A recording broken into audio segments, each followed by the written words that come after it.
तो lecture number 30 part B से start करते हो, जहाँ पे हमने छोड़ा हुआ था कि आपका हमें पढ़ना है अर्ली इफेक्ट या फिर बेस विड्थ मॉड्यूलेशन। ओके, और एक्चुअल में ये अर्ली इफेक्ट का मतलब, उसमें अर्ली का कोई ऐसा टेक्निकल मतलब नहीं है, सीधे से जेएम अर्ली जो साइंटिस्ट थे उनका नाम है।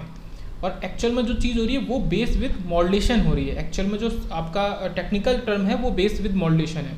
ओके, सीधा सा उसका मतलब ही समझ में आ रहा है कि बेस की जो विद है उसको मॉड्यूलेट कर रहे हैं। मॉड्यूलेट मीन्स चेंज कर रहे हैं, ठीक है। या तो विद को इंक्रीज कर रहे हैं, जैसे इस तरीके से देखा जाए तो ये विद है अगर, तो इसको हम बढ़ा देते हैं या कम कर देते हैं। तो बेस विद का चेंज करना उसको बेस विद मॉड्यूलेशन बोलते हैं। और अर्ली ने दिया था जेएम अर्ली साइंटिस्ट, तो इसलिए उसको अर्ली इफेक्ट भी बोला जाता है। One of the most important topics में से है। तो फिलहाल मैं ये सब थोड़ा सा हटाता हूँ यहाँ पे। अब यहाँ पे देखते हैं, ठीक है, ये सब हटाते हैं, इसकी कोई ज़रूरत नहीं है। तो यहाँ पे क्या है, एक एक करके चीज़ को समझते हैं। सबसे पहले हमने क्या देखा कि जेई जंक्शन आपका ये फॉरवर्ड बायस है, ठीक है। जेई जंक्शन फॉरवर्ड बायस है, ये तो सबको पता है पहली चीज़। जेसी जंक्शन आप रिवर्स बायस करेंगे एक्टिव रीजन में जब हम करें तो, ठीक है। जेसी को फिलहाल नहीं लेते। और उसके बाद क्या करते हैं कि हम इसकी विद लेते हैं, ठीक है। ये जो आपका बेस विद है फिलहाल नॉर्मल, तो वो डब्ल्यू भी हमने ली हुई है, जिसको कि हम क्या बोलते हैं, metallurgical junction, sorry base with बोलते हैं, ठीक है। जंक्शन की मेटलर्जिकल बेस विद। तो ये तो नॉर्मल केस में हो गया, जो एक आइडियल केस होता है वो। ओके, उसके बाद क्या किया हमने, इसका कनेक्शन केवल अभी हमने इसी का कनेक्शन किया VCB, मतलब बेस टर्मिनल का और कलेक्टर टर्मिनल का कनेक्शन किया। और वो भी हमने क्या किया, रिवर्स बायस किया है। रिवर्स बायस कैसे, ये पी साइड है और ये इसके नेगेटिव टर्मिनल से जुड़ा है, इसलिए रिवर्स बायस है। ओके, ये सिंपल वही सारी चीज़ें हैं। ओके, तो आप यहाँ पे क्या है कि बेस विड, ये वाली जो बेस विड है, ये बेस विड अंदर थर्मल इक्विलिब्रियम है, मतलब वही आइडियल केस वाली बात। ये वाली जो WB है, ओके, तो सिंपल वाली है। उसके बाद बात करते हैं कि जो आपकी डोपिंग है, ये डोपिंग लेवल्स हैं, ठीक है। लेवल्स डोपिंग की, आपकी एमिटर की सबसे ज़्यादा डोपिंग होती है, सबको पता है। कलेक्टर की फिर होती है, और फिर आपकी बेस की सबसे कम होती है। कलेक्टर मॉडरेटली डोप्ड होता है। तो एक्चुअल में हमें यहाँ पे केवल इन्हीं दोनों से मतलब है, ठीक है। इसको मैं थोड़ा सा और सिंप्लीफाई करता हूँ। हमें केवल NC और इससे मतलब है, NB से। इनका कंपेरिजन आप करोगे तो आपको साफ साफ दिख रहा है कि डोपिंग NC की ज़्यादा है, ठीक है। इसको बहुत ध्यान से समझना। अभी 2 मिनट हुए हैं लेक्चर के, लेकिन अब आने वाले 2 से 4 मिनट बहुत ज़रूरी है। इसको बहुत ध्यान से समझना कि कलेक्टर की डोपिंग आपका ज़्यादा है बेस की डोपिंग के कंपैरिजन में। अब हमने ऐसा क्यों बोला, उससे हमें फ़ायदा क्या है, तो आपको ये चीज़ तो पता है कि जो डोपिंग होती है वो डिप्लीशन रीजन विद के इन्वर्सली प्रोपोर्शनल होती है, ठीक है। ये हमारा लॉजिक हमें पहले से पता है। ओके, तो जैसे इसका क्या मतलब है कि आप NC जो आप डोपिंग करिए कलेक्टर की, अगर डोपिंग ज़्यादा है तो डिप्लीशन रीजन विद जो होगी वो आपकी लेस होगी कलेक्टर साइड में, और मोर होगी डिप्लीशन रीजन विद आपकी बेस साइड में, ठीक है। ये किसकी बात हो रही है, डिप्लीशन रीजन विद की। डिप्लीशन रीजन विद का क्या मतलब है, मैं बताता हूँ आपको सीधे से। मान लो कि ये बेस है और ये कलेक्टर है, केवल और केवल। ओके, ये हम जो एक सिंगल लाइन से दिखा देते हैं कि ये JC है, ये जंक्शन है। एक्चुअली में जंक्शन सिंगल लाइन नहीं होता, इस तरीके से ऐसे बनता है। ओके, ये जंक्शन आपका बन रहा है, इसके अंदर इमोबाइल आयन रहते हैं और यहाँ से चार्ज नहीं होता, जैसे इधर नेगेटिव आयंस या पॉजिटिव आयंस, उस तरीके से। इतना बड़ा तो खैर नहीं बना रहे तो वो समझ नहीं आएगा। तो ये इस तरीके से आपका है, ठीक है। तो अब आप ये समझो कि ये जो बीच का ये सेंटर पॉइंट था, ठीक है, ये पॉइंट वो है, ये वाला पॉइंट, ये पॉइंट वो है कि जहाँ पे बेस और आपका कलेक्टर एक दूसरे को मीट करते हैं, ठीक है। जैसे ये बेस है, ये कलेक्टर है, अब इनको इधर लेके आए, इसको इधर लेके आए और इनको टच करा दिया, तो ये वो पॉइंट है। ओके, तो ये तो वो पॉइंट है। अब इस पॉइंट के इधर, okay, let me take this once again and one last time. Okay, this is base, this is collector, this is the centre point जहाँ दोनों मीटअप कर रहे हैं। और अब मैं बताता हूँ, जैसे आपका ये बेस है तो ये इसकी तरफ इतनी दूर तक ये जंक्शन बनाएगा, ठीक है। ये पूरा जंक्शन है, ये जंक्शन है पूरा। और इसी तरीके से अगर देखा जाए तो कलेक्टर की साइड में भी बनेगा ये। बट यहाँ पे आपको एक सेम तरीके से क्यों नहीं बन सकता। मान लो जैसे कि आप P और N लेते थे और वहाँ पे जंक्शन बनता था, तो ये जो सेंटर पॉइंट है ना, सेंटर पॉइंट के इधर और सेंटर पॉइंट के उधर दोनों तरफ बराबर विद में जंक्शन बनना चाहिए। बट यहाँ ऐसा नहीं होगा। ऐसा क्यों है, क्योंकि आपने वहाँ P और N की जो डोपिंग होती थी वो इक्वल अमाउंट में होती थी। मतलब ठीक है, इसमें आपने Na से डोपिंग करी है, N के अंदर Nd से डोपिंग करी है, बट इक्वल अमाउंट में करी है। बट यहाँ पे ऐसा नहीं है। यहाँ पे हमें साफ साफ पता है कि हमने कलेक्टर वाली साइड में ज़्यादा डोपिंग करी है, तो वहाँ पे डिप्लीशन रीजन की जो विद होगी वो कम होगी। बस ये चीज़ आपने समझ ली तो पूरा सब कुछ समझ लिया, ये मान लो। ओके, ये चीज़ आपने समझ ली, मेन यही है। Wait a minute.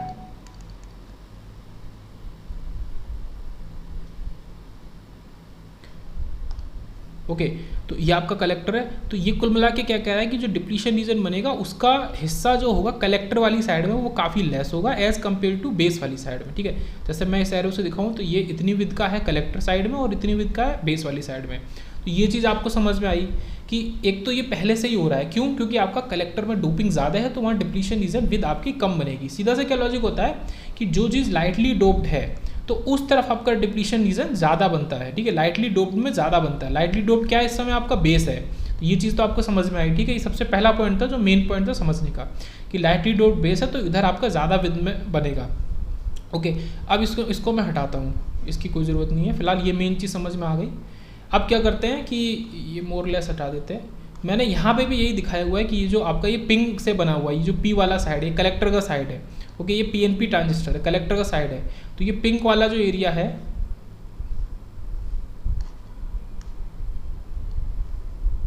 ओके, ये इधर मैंने बनाया था पिंक वाला, इसको मैं दोबारा ड्रॉ करता हूँ। पिंक वाला जो एरिया है ये आपका लेस है और इसके कंपैरिजन में ये जो ग्रीन वाला एरिया है, ये पूरा ग्रीन है, ये आपका ग्रीन एरिया ज़्यादा है। ओके, ये ग्रीन एरिया ज़्यादा है, ठीक है। ये आपका ग्रीन एरिया यहाँ तक आता है, ये आपका सेंटर का लाइन है। तो ये आपको समझ में आया कि ऐसा क्यों हो रहा है कि बेस में आपका डिप्लीशन रीजन विच ज़्यादा है और आपका इस तरफ कलेक्टर की साइड में कम है। ये तो समझ में आया। ओके, अब हमें क्या देखना है कि इसमें एक चीज़ हमने नई करी है, ठीक है। इस समय स्क्रीन पे जो भी दिख रहा है लगभग आपको सब कुछ पता चल गया, बस हमें नई चीज़ नहीं पता है, वो है WB- एक ये। और ये VCB जो है हमने इसका रिवर्स बायसिंग करी है VCB से, तो VCB आपका वेरिएबल है, ठीक है। ये मेन चीज़ होती है बेस विड्थ मॉड्यूलेशन करने के लिए। मेन पॉइंट यही है कि ये VCB आपका वेरिएबल है, ठीक है। मेन पॉइंट यही है कि आपका VCB जो है वो वेरिएबल है, उसको हम वेरी कर सकते हैं। तो WB- की जो बात करेंगे वो है efficient base width under the application of reverse wise VCB। तो रिवर्स वाइज VCB के एप्लीकेशन में जब हम VCB को कम या ज़्यादा करेंगे तब आपका बेस विड्थ आपको कितनी मिलेगी, वो WB- होता है, ठीक है। इसको मैं थोड़ा सा और हटाता हूँ, थोड़ी चीज़ों को कम करता हूँ। तो ये जो WB- है एक्चुअल में कितनी बची, ये इतनी बची यहाँ तक, ठीक है। ये जहाँ तक बन गया, ये जो आपका, ठीक है, ये तो डिप्लीशन रीजन बन गया, ये पूरी विद में ये डिप्लीशन रीजन बन गया। तो अब आपका बेस कितना बचा, ये WB- बचा। पहले कितना था WB, तो आपका WB- is less than WB, ठीक है। आपका बेस कितना बचा, ये कम बचा। अब हम क्या करते हैं यहाँ पे वो देखते हैं, ठीक है। ये मैंने पूरा बनाया हुआ है,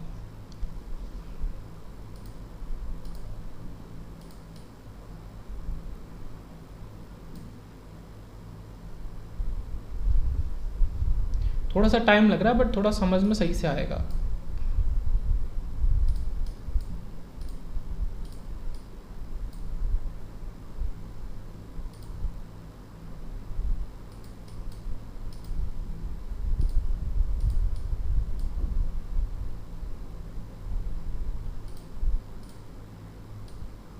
ओके, तो ये क्या है, मतलब ये मैं बना रहा हूँ बेस, ठीक है। नॉर्मली आपका बेस कितना है, ये पूरा का पूरा बेस है। ओके, ये जो बॉक्स है ये आपको दिख रहा होगा, ये पूरा का पूरा बेस है, इससे समझते हैं, ये पूरा का पूरा बेस है। ओके, अब हमने क्या किया कि जब हमने इसकी नॉर्मली इसको बाइसिंग नहीं करी थी तो शुरू में इसमें जंक्शन बनना शुरू हुआ JC, तो JC बना तो आपका बेस इतना बचा, ठीक है। जो बेस आपका इतना हुआ करता था ये इस समय, वो आपका कम होकर इतना बेस बचा। ओके, ये तो समझ में आया। अब हमने क्या किया, जैसे जैसे हम रिवर्स बाइसिंग करते जाएंगे तो जंक्शन आपका और ज़्यादा बड़ा होता जाएगा। ऑब्वियस ही बात है, मतलब ये तो आपको समझ में आ ही रहा होगा ना कि जैसे आप रिवर्स बाइसिंग करते हैं तो जंक्शन की विड्थ बढ़ती है और फॉरवर्ड बाइसिंग करते हैं तो जंक्शन आपका कम होता है और वो फिर वो इलेक्ट्रॉन्स को दूसरी तरफ जाने देता है, मतलब कंडक्शन को अलाउ कर देता है। तो देखो नॉर्मली क्या है, आपका बेस इतना है, ठीक है। अब समझ रहा हूँ, बेस आपका ये पूरा बॉक्स बेस है। ओके, फिर क्या हुआ कि आपने बाइसिंग नहीं करी अभी फिलहाल, आप मान लो विदाउट बाइसिंग। ओके, जैसे उसको आपने कलेक्टर से जोड़ा तो आपका बेस के अंदर आपका जंक्शन बनना शुरू हो गया, तो बेस विद आपकी इतनी बची। अब जैसे ही आपने उसकी रिवर्स बाइसिंग कर दी और ज़्यादा, तो जंक्शन और बड़ा हो गया और आपका बेस की विद और कम होने लगी, कम होने लगी, कम होने लगी, और ये आपके कम होके मान लो बेस इतना बचा केवल। ओके, इस पे थोड़ा सा होल्ड करते हैं। तो ये पूरा आपका जंक्शन हो गया, ये पूरा जंक्शन है। ओके, ये सेंटर लाइन है और इसके इधर जंक्शन इतना है और मान लो थोड़ा सा इसके कलेक्टर साइड में जंक्शन है, ये जंक्शन हो गया। तो ये पूरा जंक्शन ये क्या है, ये JC बन गया। अब आपका बेस कितना बचा, बेस आपका बहुत ही कम बचा, जिसको मैं हाईलाइट करता हूँ, ये बेस बचा। ओके, तो आपने टेक्निकली देखा, ओके, इसके बॉक्स की मदद से कि आपका बेस जो है मान लो वो इतना था। अब आपने जैसे उसको कलेक्टर साइड से जोड़ा तो यहाँ जंक्शन बन गया, तो आपका बेस इतना बचा, केवल ये बेस बचा।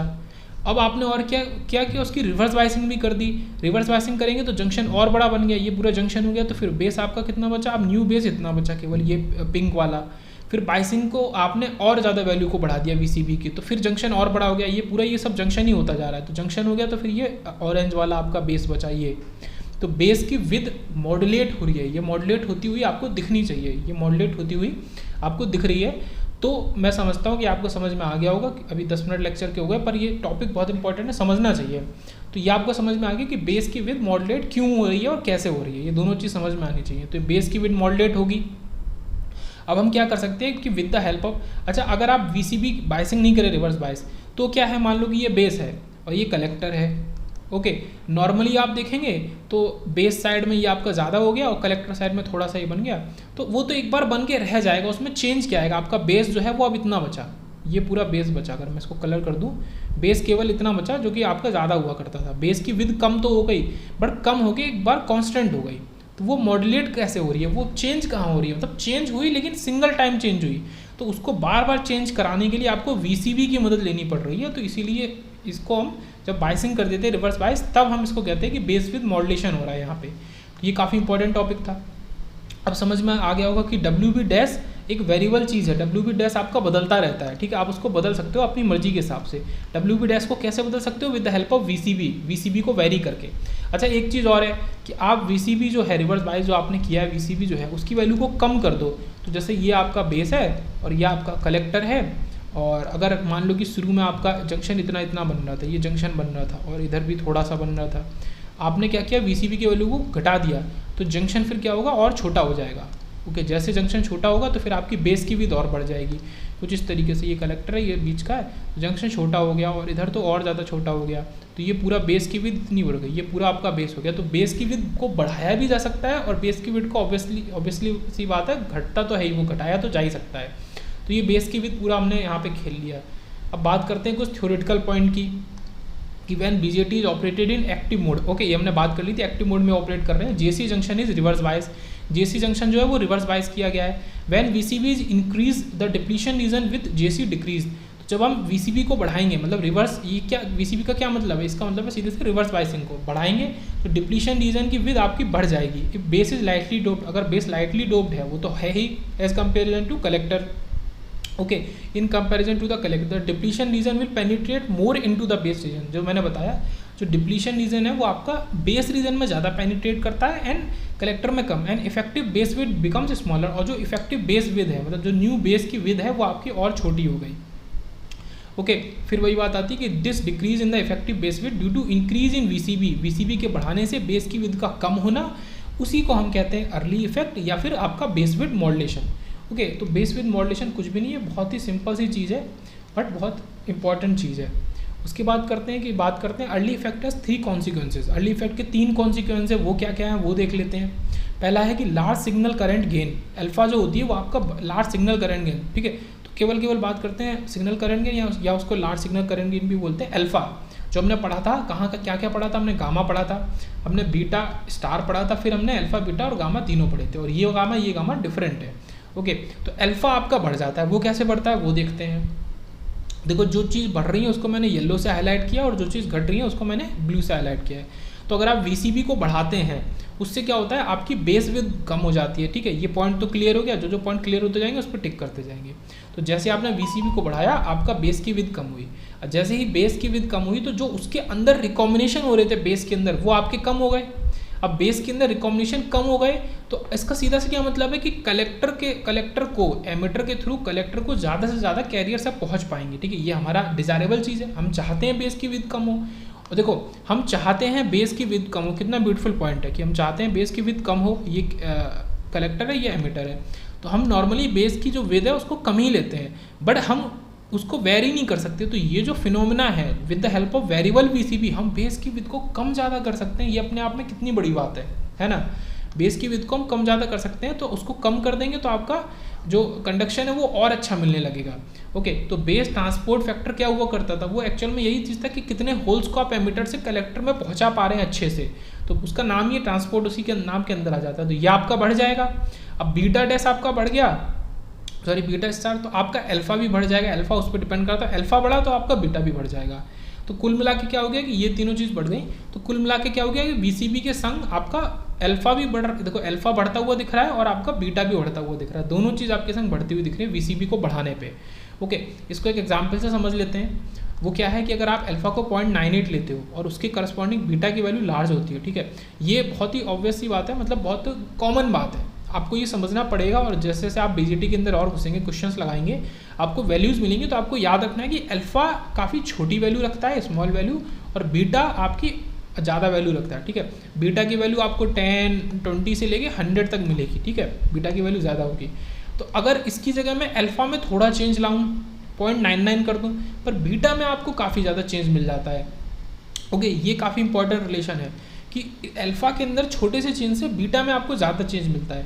Due too early effect alpha increases by small amount but beta increase in beta is large. तो ये काफ़ी इंपॉर्टेंट पॉइंट था कि आपका अल्फा तो छोटे अमाउंट से बढ़ता है पर बीटा ज़्यादा लार्ज अमाउंट से बढ़ता है। उसके बाद देखते हैं current through emitter junction increases.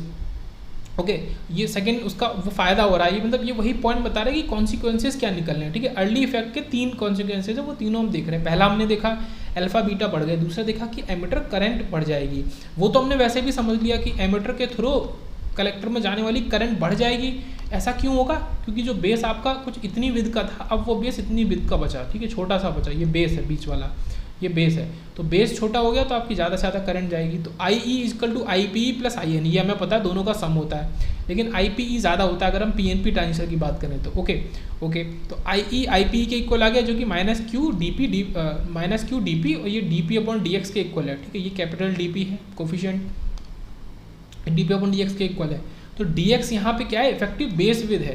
तो ये जो डी एक्स है ना, ये एक्चुअल में जो बेस की विद है, ये एक्स इजकल टू 0 से लेकर डब्ल्यू तक, तो ये एक्स वेरिएबल है, मतलब एक्सिस का वेरिएबल है, जो बेस की विद है उसकी एक्सिस का वेरिएबल है। तो ये एक्चुअल में बेस विद को ही हमें शो कर रहा है, D P upon D x. Okay, तो यहाँ से क्या समझ में आया हमें कि जो आई ई है हमारा, ये आई ई ये डिपेंड करता है D P upon D x पे, वो भी डायरेक्टली प्रोपोर्शनल। अगर आप D P by D x को बढ़ा देंगे तो आपका करंट भी बढ़ जाएगी। तो देखो फिर से देखते हैं, जहाँ जहाँ समझते जाएंगे टिक करते जाएंगे। अगर आप वीसीबी को बढ़ाओगे तो इफेक्टिव बेस विड या फिर जो डीएक्स है वो आपका कम हो जाएगा, ये तो समझ में आ गया। ओके, अब डीएक्स कम हो जाएगा तो डीपी बाई डीएक्स बढ़ जाएगा, क्योंकि न्यूमरेटर में था, सॉरी डिनोमिनेटर में था, मतलब ए बाई बी है, ठीक है। जो डिनोमिनेटर अगर आप इसको घटाओगे तो ये ओवरऑल टर्म बढ़ जाएगा, ठीक है, ये आप समझना आपको पड़ेगा।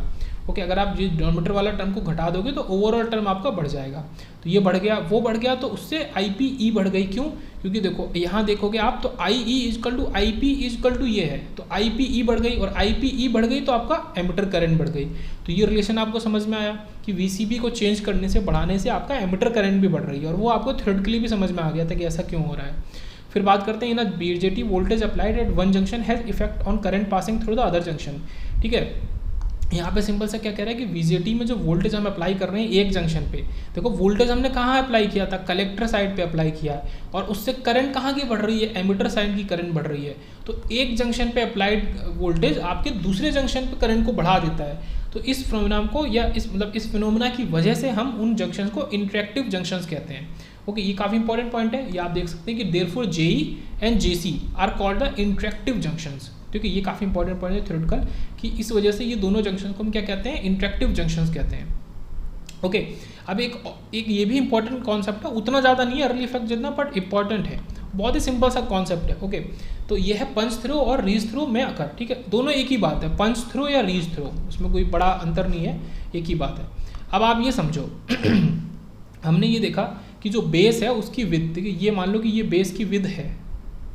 ओके, देखो नॉर्मली तो आपको दिख रहा होगा कि ये जो लाइन है और ये जो लाइन है, इनके बीच में आपका बेस है, ये पिंक वाले के, बट क्योंकि थोड़े थोड़े जंक्शंस हमने बना दिए हैं तो अब ये पिंक वाला तो आपका चला गया, तो अब आपका बेस ये बचा।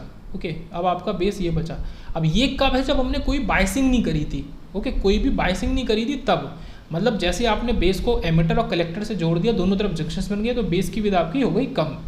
बट जैसे ही हम बाइसिंग कर देंगे तो न्यू बेस विड्थ कितनी हो जाएगी, मान लो इतनी हो गई, बेस आपका दोनों तरफ से हो गया, इतना बचा। उसके बाद और आप बीसीबी की वैल्यू को बढ़ाते जाओ, ठीक है, बढ़ाते जाओ बढ़ाते जाओ बढ़ाते जाओ, ये मैंने इससे शो कर किया है तो अच्छे समझ में आएगा। तो आप जैसे बढ़ाएंगे तो फिर आपका बेस और कम हो जाएगा, और फाइनली जाके बेस आपका बिल्कुल नेग्लिजिबल हो जाएगा, और कम हो गया, और फिर उससे भी और ज़्यादा कम हो गया। अब ये पिंक वाला बेस बचा, और इससे भी अगर आप बिल्कुल कम कर दोगे, मतलब आप एक बार और बढ़ा दो फाइनली वीसीबी के वैल्यू को, इससे क्या होगा, आपका बेस हो जाएगा गायब। ओके, मतलब थोड़ा हंसी वाली बात हो सकती है बट ये बात है। तो आपका बेस हो जाएगा गायब, तो कोई भी बेस नहीं बचा, तो आपका जो बिल्कुल आराम से ऐसे जाएंगे होल्स इधर से इधर, इलेक्ट्रॉन इधर से इधर, तो ये एकदम फ्री मूवमेंट हो जाएगा। अब इससे क्या होगा, लार्ज अमाउंट की करंट आपका फ्लो होगा, जिससे क्या हो सकता है, आपका डैमेज हो सकता है, बीजेटी आपका या डिवाइस आपका डैमेज हो सकता है। बहुत ही ईजी कॉन्सेप्ट है, आप वीसीबी की वैल्यू को बढ़ाते जाओ बढ़ाते जाओ बढ़ाते जाओ, इतना बढ़ा दो कि जो आपका डब्ल्यू है, W B tends to 0, W B गायब हो जाए, ओके, बेस की विधि चली जाए। तो ये चीज़ है, तो इसी को हम क्या बोलते हैं, पंच थ्रो और रीच थ्रो। ओके, अब इसको थ्योरेटिकल पढ़ लेते हैं। At large values of VCB, ठीक है, depletion region can fully occupy the base reason. तो ये क्या कह रहा है कि जो डिप्लीशन रीजन बन रहे हैं वो पूरी तरीके से बेस रीजन को ऑक्युपाई कर लेंगे और बेस रीजन गायब हो जाएगा, एक ही बात है। This is called the punch through और रीच थ्रो, इसी को पंच थ्रो या रीच थ्रो बोलते हैं। When punch through occurs effective base width become 0, ठीक है, ये मैंने आपको समझा ही दिया। And collector region gets electrically shorted to emitter, ये काफ़ी इंपॉर्टेंट स्टेटमेंट है, इसको मैंने येलो से हाईलाइट किया है कि जो कलेक्टर रीजन है, ये जो मान लो ये एमिटर है और इधर कलेक्टर रीजन आपका शॉर्ट हो जाएगा, एक साथ हो जाएगा एमिटर से। जब ये एकदम चिपक गए एक साथ हो गए तो बहुत ज़्यादा अमाउंट में आपका करंट फ्लो होना शुरू हो जाएगी। Okay, due to this the negative voltage applied at the collector reaches the emitter also which causes large flow of holes from emitter. Okay, जो हमने नेगेटिव यहाँ पे अप्लाई किया हुआ है, देखो ये हमने नेगेटिव अप्लाई किया हुआ है, ठीक है, यहाँ पे ये क्या दिखा रहा है पता है, ये आपका नॉर्मली तो ये NP दिखा रहा है, ओके, ये बेस को दिखा रहा है, बट हाँ ठीक है, मान लो इसके इधर ही कहीं एमिटर है, तो मान लो कि बेस बचा ही नहीं। अब ये नेगेटिव टर्मिनल है, तो नेगेटिव टर्मिनल है तो जो एमिटर होल्स को फेंक रहा है, हम PNP टाइप का ट्रांजिस्टर लेना है, मैं रिपीट कर देता हूँ, होल्स को फेंक रहा है, वो बड़ी आसानी से कलेक्टर में तो जा ही सकते हैं। कलेक्टर में जाने के बाद भी उनको कौन अटैक्ट करेगा, उनको ये नेगेटिव टर्मिनल अटैक्ट करेगा। ऑब्वियसली बात है कि होल्स को नेगेटिव टर्मिनल ही अटैक्ट करेगा, तो बहुत लार्ज अमाउंट में आपके होल्स जाने लगेंगे। तो यही बात इन्होंने यहाँ पे बोली है, क्यों, due to this the negative voltage is applied, ठीक है, नेगेटिव वोल्टेज जो वीसीबी अप्लाई कर रहे हैं कलेक्टर पे, उसकी वजह से और ज़्यादा हो रहा है, ठीक है। उसके बाद बात कर रहे हैं this results in heavy current flow which can damage it या फिर डैमेज द बीजेटी। तो सेम बात मैंने जो आपको समझा थी 2 मिनट पहले, यही पूरी थ्योरी में लिखी हुई थी। अब बात कर लेते हैं थोड़ा सा आगे, यहाँ पे क्या हो रहा है, ये तो सब मैंने बनाया हुआ है, इसको हटा देते हैं, मतलब यहाँ कुछ है नहीं इस डायग्राम में ज़्यादा, ये N है, P है, बेस है, और ये बाइसिंग करिए, बस दिखाया हुआ है और कुछ भी नहीं है। इसकी डोपिंग बता दी है NC और NB। तो एक्सन जो आपका है इसका जो depletion with on N side है, एक्सन आपका X क्या बताता है, आपको डिप्लीशन की विद बताता है, पहली बात, ठीक है, पैरामीटर है आपकी विद का, एक्सेस है, और N साइड की अगर बात करेंगे तो वो एक्सन बता रहा है, क्योंकि डिप्लीशन रीजन की with on N side, N side मतलब आपका बेस वाली साइड, ठीक है, ऑन बेस साइड, ये चीज़ हो गई। बाई डेफिनेशन अगर बात करें VCB जो है, अगर उसको VRT के इक्वल ले लेते हैं, जो आपका VCB है ये रिवर्स वोल्टेज VRT, तो आपका जो एक्सन है, ओके, डिप्लीशन की विद है आपका N साइड में, वो WB के इक्वल हो जाएगा। इसका क्या लॉजिक है, इसका कहने का सीधा सा मतलब है कि जैसे पहले आपका जंक्शन इतना बना बेस के अंदर, और इतना बना आपका कलेक्टर के अंदर जंक्शन, फिर आपका ये बढ़ा जंक्शन और बढ़ गया, जैसे आपने VCB के वैल्यू को बढ़ाया तो ये जंक्शन आपका और बढ़ गया, फिर आपने VC के वैल्यू को बढ़ाया VCB की, तो जंक्शन और बढ़ गया, फिर आपने VCB की वैल्यू को बढ़ाया तो जंक्शन और बढ़ गया, और एक समय ऐसा आएगा कि ये जो जंक्शन होगा ना, देखो बीच की लाइन तो ये है, ये ब्लू से, और थोड़ा हिस्सा ये इधर ले रहा है कलेक्टर का, ठीक है, इधर क्या होगा कि ये पूरा ले लेगा, पूरी बेस विद को ले लेगा। तो जो जंक्शन एक्सन है, देखो पहले एक्सन छोटा सा था, फिर और बड़ा बना, फिर और बड़ा बना, एक समय ऐसा आएगा कि एक्सन आपका WB के ही इक्वल हो जाएगा, मतलब जितनी बेस विद थी पूरे उसने पूरे को ऑक्युपाई कर लिया। ओके, तो ये चीज़ हो गई। ऐसा क्या है ना कि थोड़ा मेरे बोलने की स्पीड थोड़ी कम है, पर मेरे मतलब जो मेरे दिमाग में चल रहा है उसकी थोड़ी ज़्यादा है, उससे क्या होता है कि थोड़ा सा वर्ड्स में थोड़ा प्रॉब्लम हो जाती है, मतलब मैं सोच ज़्यादा स्पीड में ले रहा हूँ पर बोल नहीं पा रहा उस स्पीड में, मतलब मैं बहुत फास्ट चाह रहा हूँ कि बस तुरंत बोलूँ, तो इस वजह से थोड़ा कभी थोड़ा सा वर्ड्स में अटकने की और इस सब की मटरिंग की दिक्कत हो जाती है। ओके, तो ये चीज़ हो गई। अब यहाँ पे हम एक्सन का फॉर्मूला यूज़ करेंगे जो कि हमने चैप्टर 1-2 में पहले पढ़ा हुआ है। तो √2 epsilon S upon Q NA/ND और 1 अपॉन NA+ND और 5VI+VR, ठीक है। ये फॉर्मूला ईजी, अगर आपने पहले के चैप्टर्स पढ़े तो ये आपको याद भी होना चाहिए। ओके, अब यहाँ पे हमने क्या क्या चेंजेस किए हैं वो देखते हैं। NA जो है, NA का होता है P साइड में और ND का होता है आपका N साइड में। हमारा ये कैसा है PNP। ओके, तो N कौन सी साइड है आपका, ये ND वाली बेस, ठीक है, बीच में बेस है, तो ND को रिप्लेस कर दिया हमने NB से और NA को रिप्लेस कर दिया NC से। ये तो समझ में आ ही गया होगा, इसमें कोई दिक्कत नहीं है। और यहाँ पे भी वही चीज़ करी। ओके, ये मैंने हाईलाइट इस हिसाब से कर दिया है। और VR जो है उसको VCB से कर दिया। जो VR रिवर्स वोल्टेज है, जो आपका रिवर्स बायसिंग में वोल्टेज लगना चाहिए, वो एक्चुअल में वोल्टेज है क्या, VCB, हम लगा रहे हैं VCB। तो ये सारी चीज़ें हमने चेंज कर दी। अब आपको पता है कि NC जो है वो आपका NB से काफ़ी ज़्यादा है। ओके, NC मॉडरेटली डोप्ड है और बेस को हम काफ़ी लाइटली डोप्ड करते हैं। तो जो डोपिंग है NC कलेक्टर की वो ज़्यादा है एज़ कम्पेयर टू बेस। तो जब इनको यहाँ कंपेयर करेंगे सम में, हम नेगलेक्ट कर देंगे NC प्लस NB को, केवल और केवल NC मान लेंगे। तो हमने नेगलेक्ट कर दिया, जब नेगलेक्ट कर दिया तो ऊपर भी NC नीचे भी NC, ये कट हो गया, तो केवल NB बचा और यहाँ पे 5VI प्लस VCB बचा। अब और देखो आप, VCB को हम VRT मान लेते हैं रिवर्स वोल्टेज, या फिर इसको VCB रहने दो, उससे कोई दिक्कत नहीं खास। अब आप ये देखो कि जो 5VI होता है ब्रेकडाउन वोल्टेज वो काफ़ी कम है। क्यों? क्योंकि VCB बोलो या VRT बोलो, उसको तो हम देखो बढ़ाते जा रहे हैं। मैं इसको डायग्रामेटिकली शो करता हूँ कि इसको तो हम बढ़ाते जा रहे हैं, हम अपने कॉन्सेप्ट में यही तो कर रहे हैं, VCB के वैल्यू को बढ़ाते जा रहे हैं, उसको रुकने नहीं दे रहे। ओके, तो VCB की वैल्यू बढ़ रही है, तो एज़ कम्पेयर टू 5VI वो बहुत ज़्यादा है। तो 5VI को नेगलेक्ट कर दो। देखो यहाँ पर हमने क्या किया है, 5VI को ही नेगलेक्ट कर दिया है। और हमने और क्या किया है, VCB को VRT लिख लिया, और XN जो है वो हमें पता है कि WB के इक्वल है। ठीक है, ये इस्तेमाल करेंगे तो हम बेस की विद को निकालेंगे फॉर्मूले से। तो XN WB के इक्वल है, तो XN की जगह WB कर दो। ठीक है, ये देखो XN की जगह WB कर दिया, तो WB equal to √2ε/s Q × NB, और यहाँ पे VRT केवल इतना बचा। ठीक है, तो WB equal to √2ε/s Q NB और VRT। तो VRT ही निकालते हैं हम यहाँ से। तो ये VRT एक्चुअल में क्या है, आपका रिवर्स वोल्टेज नहीं है, मतलब रिवर्स वोल्टेज तो है ही, ठीक है, वो VCB भी है, ये आपका पल्स थ्रू वोल्टेज है या रीच थ्रू वोल्टेज है। मतलब VRT के अंदर जो R है और जो T है वो आपका क्या है, रीच थ्रू। ओके, ये RT रीच थ्रू है।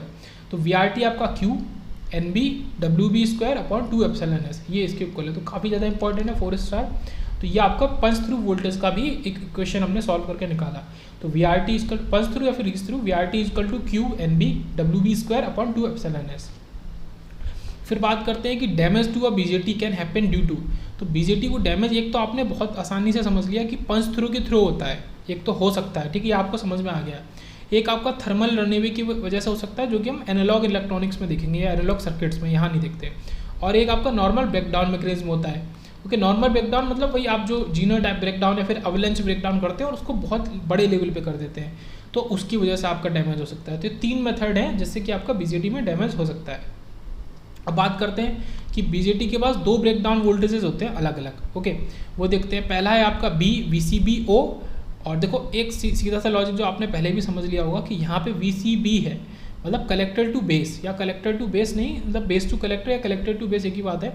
हम करंट को भेज रहे हैं, ठीक है, वो तो फिर उसकी पॉजिटिव नेगेटिव करके उसकी डायरेक्शन में चेंज कर देंगे। बट यहाँ से मिसिंग क्या है, एमिटर। तो ये जो O है इसका क्या मतलब है, विद एमिटर ओपन। देखो इसकी बहुत सीधी सी डेफिनेशन है।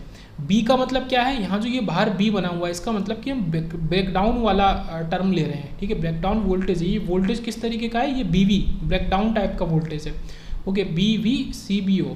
Okay, so it is collected to base. अगर आपको ना दिख रहा हो, थोड़ा सा आप ध्यान लगा के देख सकते हैं, थोड़ा सा यहाँ पे ब्लर है। It is collected to base breakdown voltage when emitter is open circuited. जब आप एमिटर को ओपन सर्किटेड कर दोगे तब आपका जो collector to base breakdown voltage होगा तो वो VCBO होता है। ओके, और जो नॉर्मल VCB है वो आपका इससे ज़्यादा होता है। ठीक है, अगर ज़्यादा होगा मतलब आपको इतना ब्रेकडाउन करने के लिए वोल्टेज चाहिए, मान लो 5 वोल्ट ये इसकी वैल्यू है, तो जब आप 5 वोल्ट से ज़्यादा कर दोगे, आप 6 वोल्ट लगा दोगे, तब आपका ब्रेकडाउन होगा। ओके, ये तो बहुत ही सिंपल सी बात होती है कि एक ब्रेकडाउन वोल्टेज की वैल्यू है कांस्टेंट, और आप उस कांस्टेंट वैल्यू से ज़्यादा अप्लाई करोगे तभी तो ब्रेकडाउन हो पाएगा ना, और ये वेरिएबल वैल्यू है जो आप अप्लाई कर रहे हो। तो ये तो बहुत ईजी सा पॉइंट है। फिर आता है BVCO, इसमें भी B फॉर ब्रेकडाउन, ये V फॉर वोल्टेज, CEO। ठीक है, कलेक्टर टू एमिटर करंट की हम बात करेंगे, और यहाँ पे O के संग मतलब हो क्या होगा, बेस। ओके, क्योंकि यहाँ पे B मिसिंग है। ओके, तो यही चीज़ हो गई। It is collected to emitter breakdown voltage when base is open circuited, जब बेस ओपन सर्किटेड होगा। ओके, तो ये जब कलेक्टर टू एमिटर की बात कर रहे हैं तो यहाँ पे हम वोल्टेज भी VCE का इस्तेमाल करेंगे। ठीक है, तो VCE, तो ये देखो ये VCE, तो जब VCE आपका बड़ा हो जाएगा BVCEO से, मान लो इसकी वैल्यू 7 वोल्ट है और आप जब अप्लाई करोगे 8 वोल्ट, तब जाके ब्रेकडाउन होगा। ये बहुत सीधा सा पॉइंट है, तब जाके ब्रेकडाउन होगा। तो देखो दोनों ही टर्म जो हैं BV का मतलब ब्रेकडाउन वोल्टेज, फिर उसके अंदर है CB मतलब कलेक्टर टू बेस, और ओ के संग गायब क्या है, ई तो मतलब एमिटर ओपन। ऐसे नीचे वाला बी वी मतलब ब्रेकडाउन वोल्टेज, सी ई मतलब कलेक्टर टू एमिटर करंट या एमिटर वोल्टेज, और ओ के संग गायब क्या है, बी मतलब बेस ओपन। तो इस तरीके से इनकी डेफिनेशन हो गई। अच्छा, इनके बीच में रिलेशन भी है और ये भी काफ़ी ज़्यादा इंपॉर्टेंट एक्सप्रेशन है ओके न्यूमेरिकल्स के लिए। तो B V C O equal to B V C B O, और यहाँ पे रूट एन और 1 बीटा। तो यहाँ पे बीटा का इस्तेमाल करते हैं जो कि आपका लार्ज सिग्नल करंट गेन है। ये बीटा स्टार से अलग है, वो बेस ट्रांसपोर्ट फैक्टर अलग है, और ये बीटा आपका ये अल्फा बीटा गामा वाला बीटा है ओके, जो कॉमन एमिटर कॉन्फ़िगरेशन में था okay. This is common base और दिस इज कॉमन कलेक्टर। तो ये चीज़ है, तो ये हम इस्तेमाल किया। तो एन की वैल्यू कांस्टेंट होती है, एन की वैल्यू 3 से 6 की रेंज में लाई कर सकती है ओके। बीटा आपका पता है कि लार्ज सिग्नल करंट गेन और common amplifier common emitter configuration okay. तो ये आपका यहाँ रिलेशन निकल के आया दोनों ही ब्रेकडाउन वोल्टेजेस के बीच में। अब आगे बात करते हैं कि S B noted in any P N region, किसी भी पी एन रीजन में। ये हमने जस्ट इस लेक्चर के शुरू में ही देखा था, मैंने बताया था आपको कि जो ब्रेकडाउन वोल्टेज है ओके वहाँ पे वहाँ डिप्लीशन रीजन की बात करी थी, यहाँ ब्रेकडाउन वोल्टेज की बात कर रहे हैं कि जितनी ज़्यादा डोपिंग होगी, अगर डोपिंग को ज़्यादा कर देंगे तो ब्रेकडाउन वोल्टेज आपका कम हो जाएगा, और डोपिंग जितनी कम होगी, जितना लाइटली डोप्ड होगा उसका ब्रेकडाउन कराना उतना ही मुश्किल है, उसका ब्रेकडाउन वोल्टेज बढ़ जाएगा ओके। आपको और ज़्यादा वैल्यू ब्रेकडाउन वोल्टेज की देनी पड़ेगी। तो दोनों एक दूसरे के इन्वर्सली प्रोपोर्शनल हैं, तो इसका इस्तेमाल तो शायद नहीं हो रहा या अभी यूज़ करेंगे, देखते हैं। मतलब ये रिलेशन इन्होंने रिकॉल करा दिया है। फिर बात करते हैं, ये जेई जंक्शन है, जेसी जंक्शन है, और ये हमने वैल्यूज कर दी कौन ज़्यादा किसकी डोपिंग कितनी है, वो अब तो याद हो जाना चाहिए। एमिटर की डोपिंग सबसे ज़्यादा, उसको एमिट कराना है इलेक्ट्रॉन को। बेस की डोपिंग सबसे कम, क्योंकि बेस की विड्थ को कम रखना है जिससे कि ज़्यादा से ज़्यादा आपके जो कैरियर्स हैं वो आपके एमिटर टू कलेक्टर पहुँच सकें ओके। बहुत ही सिंपल सी बात है। और कलेक्टर की डोपिंग के 2 रीजन्स थे, हमने पीछे देखे थे, इसी वजह से उसका मिक्स करके वो मॉडरेटली डोप्ड होना चाहिए ओके। तो यहाँ पे क्या बात हो रही है कि एक मिनट, यहाँ पे क्या बात हो रही है, जब जेई जंक्शन की बात कर रहे हैं तो यहाँ क्या है कि स्मॉलर ब्रेकडाउन वोल्टेज इसका होता है, रिलेटिवली लार्जर डोपिंग कंसंट्रेशन होता है, क्योंकि इसका लार्जर डोपिंग कंसंट्रेशन ये सबको पता है ठीक है। हाई डोपिंग है, यहाँ पे डोपिंग हाई है, तो इसका जो ब्रेकडाउन वोल्टेज होगा वो थोड़ा कम होगा, 6 वोल्ट है उससे कम होगा। और इसके अंदर जो ब्रेकडाउन होता है वो जीनर ब्रेकडाउन होता है ओके। इसके अंदर मतलब ये 2 अलग अलग आपके जंक्शन है ठीक है, एक ये जंक्शन है, एक ये जंक्शन है, और दोनों अलग अलग जंक्शन के अंदर अलग अलग तरीके का ब्रेकडाउन होता है ओके। इसके अंदर थोड़ा कम होता है क्योंकि एमिटर आपका हाइटली डोप्ड है। अब यहाँ पे आते हैं, आपका कलेक्टर थोड़ा सा आपका कम डोप्ड है ठीक है, moderately doped, relatively smaller doping concentration है। अब इसमें रिलेटिवली स्मॉलर डोपिंग कंसंट्रेशन होगी तो यहाँ पे लार्जर ब्रेकडाउन वोल्टेज आपको रिक्वायर्ड होगा, 6 वोल्ट से ज़्यादा ब्रेकडाउन वोल्टेज आपको चाहिए, तब जाके आप इसका ब्रेकडाउन कर सकते हैं जेसी जंक्शन का। और यहाँ पे इस 6 वोल्ट से ज़्यादा मतलब यहाँ पे आप अवलेंच टाइप का ब्रेकडाउन करेंगे ओके। तो दोनों जंक्शंस में अलग अलग तरीके का ब्रेकडाउन हो रहा है, ये आपने समझ लिया ठीक है, इंपॉर्टेंट पॉइंट है ये भी। फिर बात करते हैं कि बीजेटी जो है उसकी कॉन्फ़िगरेशन की बात करते हैं, अलग अलग कॉन्फ़िगरेशन में इस्तेमाल होता है। तो बीजेटी का क्या मतलब है, कॉन्फ़िगरेशन, पहले कॉन्फ़िगरेशन का मतलब समझते हैं। कॉन्फ़िगरेशन वो भी किसके अंदर, एम्पलीफायर के अंदर। Configuration refers to the way by which 3 terminals of BJT are use in amplifier. Configuration एक तरीका क्या, एक तरीका है जिस मतलब 3 टर्मिनल्स को अलग अलग तरीके से जोड़ने का, कहाँ, बीजेटी के अंदर, जो कि हम एम्पलीफायर में यूज़ करते हैं ओके। मतलब ये आपका बीजेटी को जिस तरीके का है, ये है, इसके अंदर ये टर्मिनल्स निकले हुए हैं ठीक है। इन टर्मिनल को आप किस तरीके से जोड़ते हैं, किस में इनपुट देते हैं, किस में आउटपुट लेते हैं, किसको रेफरेंस लेते हैं ओके, उससे आपको पता चलेगा कि आपका ये कौन सा कॉन्फ़िगरेशन है। तो अलग अलग तरीके से, और 3 तरीके से हम अलग अलग कॉन्फ़िगरेशन में जोड़ सकते हैं नॉर्मली। हाँ, 3 ही कॉन्फ़िगरेशन हो गए आपके, कॉमन बेस, कॉमन एमिटर और कॉमन कलेक्टर, और 3 ही टर्मिनल हो गए ओके। तो ये आपका बीजेटी है। तो हमने कुछ इस तरीके से दिखाया है कि एक को तो रेफरेंस ले लिया, और इस रेफरेंस के रेफरेंस में हमने यहाँ इसको जोड़ा तो इसका वोल्टेज अलग है, और इसी के रेफरेंस में इसका वोल्टेज V1 ले लिया ओके। इसमें करंट जा रही है तो वो I1 हो गई, और इसमें करंट जा रही है तो वो I2 हो गई। तो हमने एक टर्मिनल को आउटपुट टर्मिनल माना, एक को इनपुट टर्मिनल माना, और एक टर्मिनल को हमने रेफरेंस या कॉमन टर्मिनल मान लिया ओके। इस समय ये एक बीजेटी है, और इसमें अभी हम बात नहीं कर रहे कौन सा बेस टर्मिनल है, कौन सा एमिटर टर्मिनल है, कौन सा कलेक्टर टर्मिनल है, ये हमने एक कॉमन डायग्राम बनाया है ओके। फिर हम इसी में इंटरचेंज करेंगे, कभी हम रेफरेंस बेस को बना देंगे, कभी हम रेफरेंस टर्मिनल एमिटर को बना देंगे, और कभी हम रेफरेंस टर्मिनल कलेक्टर को बना देंगे ओके। तो बेस अपॉन द रेफरेंस और common node BJT can be use in 3 configuration. तो बेस ऑन द ठीक है 3 कॉन्फ़िगरेशन भी यूज सकता है।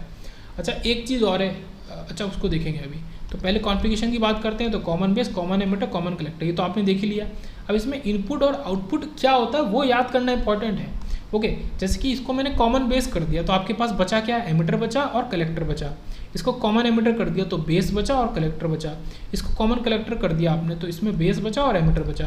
तो अब आपको क्या पता है, मतलब कोई उसमें लॉजिक तो है नहीं, कैसे पता कि ईसी में से किसको आउटपुट में लेंगे, किसको इनपुट में, इसमें बीसी में से किसको आउटपुट में लेंगे, किसको इनपुट में, और बी में से किसको आउटपुट में लेंगे और किसको इनपुट में। तो उसका सीधा सा आपको याद रखना है कि बेस की प्रायोरिटी, सब पहले प्रायोरिटी देख लेते हैं कि बेस की प्रायोरिटी सबसे कम है। ये प्रायोरिटी किस चीज़ के लिए, for output, for taking output terminal.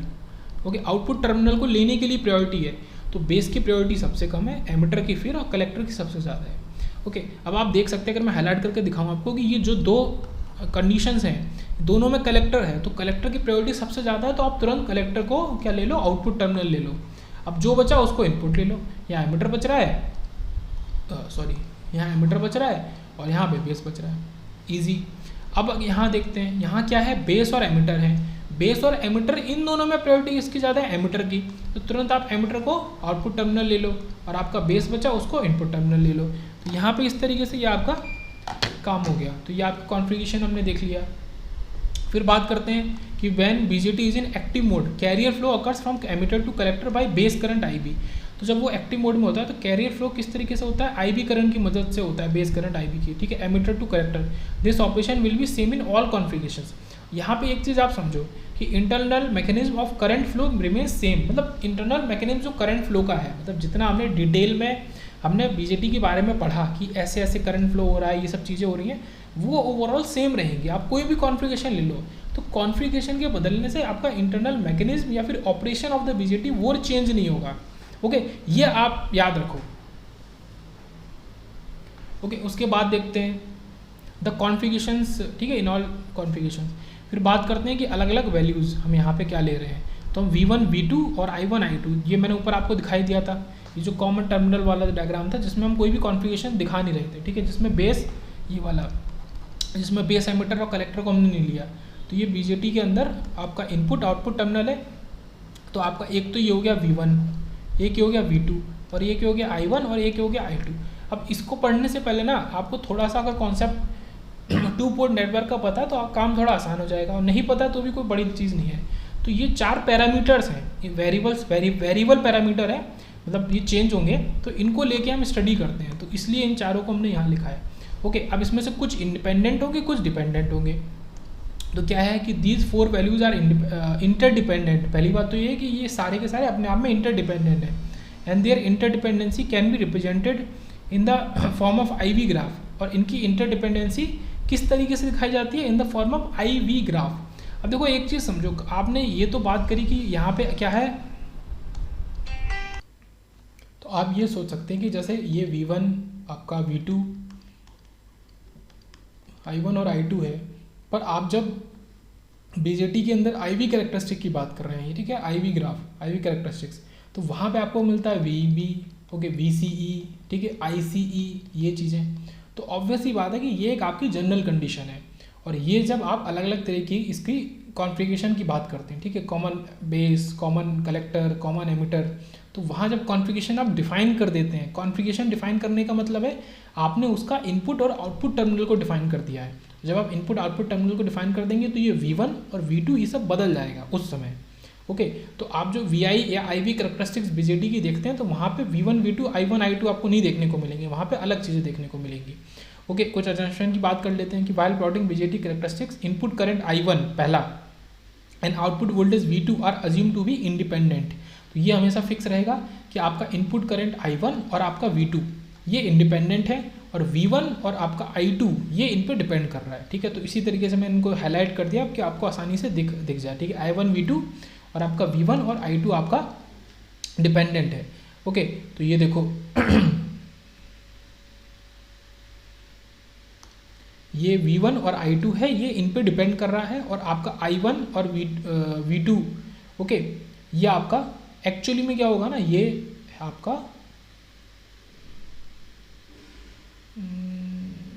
Okay, this is I2, थोड़ा सा इसमें कुछ प्रॉब्लम है, आई थिंक, क्योंकि आपका ये दोनों तो आपका डिपेंडेंट हो गए, V1 और I2 डिपेंड कर रहे हैं, तो फिर अच्छा ठीक है, वो एक डिपेंडेंट की और इंडिपेंडेंट दोनों की तरह बिहेव कर रहा है। बट आपका यहाँ पे इन्होंने क्या बोला है कि I1 और V2 जो है, ओके, जैसे कि यहाँ पे निकल के आ रहा है आपका I1 V2, ये पूरी तरीके से आपका इंडिपेंडेंट है। फिर बात करते हैं इनपुट कैरेक्टरिस्टिक कर्व की, कि it is a graph plotted between the input current and the input voltage. तो इनपुट करंट और इनपुट वोल्टेज के बीच में जो ग्राफ बनाया जाता है वो आपका इनपुट कैरेक्टरिस्टिक कर्व होता है। ओके, कैरेक्टरिस्टिक कर्व का सीधे से क्या मतलब है, IV कर्व। तो एक तरीके से वो करंट और वोल्टेज के बीच में बनेगा, बट क्योंकि इसको नाम दे दिया इनपुट, तो ये इनपुट करंट और इनपुट वोल्टेज के बीच में बनेगा। ओके, ठीक है, कीपिंग आउटपुट वोल्टेज कांस्टेंट। यहाँ पे जो आउटपुट वोल्टेज है ये इंपॉर्टेंट है, आउटपुट वोल्टेज को आपको कांस्टेंट रखना है। तो ये कुछ इस तरीके से आपकी इक्वेशन हो गई, V1 equal to function of I1 when V2 is constant. तो V1 और I1 के बीच में आप इक्वेशन लिख रहे हैं, ग्राफ बना रहे हैं, और जब आप V2 को कांस्टेंट कर देंगे। ओके, यहाँ पे देखते हैं। अच्छा, यहाँ पे आप क्या देखो कि आप दूसरे वाले, ठीक है, जो सेकंड वाली जो चीज़ें हैं V2 I2, उसके अंदर के वोल्टेज को कांस्टेंट कर रहे हैं। फिर आउटपुट कर्व की बात करते हैं। अब कर्व की बात कर रहे हैं तो उसमें होगा तो I और V का कर्व, पर यहाँ पे I फंक्शन ऑफ V2 होगा। Okay, it is a graph plotted between output current and output voltage. तो डेफिनेशन तो ईजी है, आउटपुट करंट आउटपुट वोल्टेज, वहाँ पे इनपुट करंट इनपुट वोल्टेज था, पर थोड़ा सा अंतर है। यहाँ पे I2 आपका डिपेंडेंट है और V2 आपका इंडिपेंडेंट है। मतलब वही है कि I2 V2 के बीच में कर्व बना रहे हैं और I1 को यहाँ पे कांस्टेंट ले रहे हैं। ठीक है, अब एक चीज़ आप समझो कि यहाँ पे हम I1 को कांस्टेंट ले रहे हैं, वो बात ठीक है। यहाँ पे I1 को कांस्टेंट ले रहे हैं और यहाँ पे V2 को, हम यहाँ पे I2 को ले सकते थे, उसको नहीं लिया। हम यहाँ पे V1 को ले सकते थे, उसको नहीं लिया। तो किस चीज़ को कांस्टेंट लिया जा रहा है और किसको नहीं, ये बहुत मैटर करता है। ठीक है, इसको याद रखना है कि यहाँ पे V2 को कांस्टेंट ले रहे हैं और यहाँ पे हम आउटपुट वाले केस में हम करंट को कांस्टेंट ले रहे हैं। ठीक है, आउटपुट कैरेक्टरिस्टिक बनाने के लिए जो इनपुट करंट है उसको कांस्टेंट ले रहे हैं। ओके, नेक्स्ट लेक्चर में स्टार्ट करेंगे और ये BJT का आखिरी लेक्चर होगा, कॉमन बेस कैरेक्टरिस्टिक्स।